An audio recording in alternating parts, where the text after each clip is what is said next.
More on the proper layout saga. Hi, my name is Dave and I am a bird nerd. Welcome to my community, bird sculptors and painters. In a previous video, I showed you how white would not cover black, so it's important to pre-plan your feather layout before you sit down and get to your uppermost layers of paint, your detail layers. Now, we also talked about this tertial that I had laid out wrong and how you can see a little bit of the color peeking through there. Obviously, the white over the black is the worst.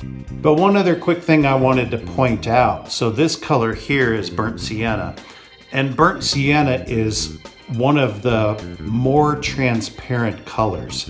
So when I do this gray layout on my birds, if I have any color areas that are either a burnt sienna or a raw sienna color, I go ahead and put them on when I put my grays on.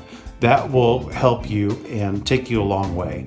Now, I could paint over this and show how it doesn't cover the black very well, but I've already done a video on this. You just take my word for it. Go ahead and paint your siennas, especially, down in your gray layer of paint.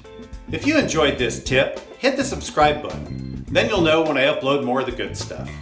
You should probably also consider joining my community, bird sculptors and painters.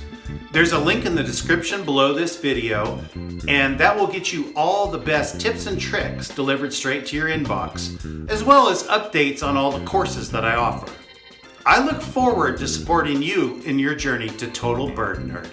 Thank you.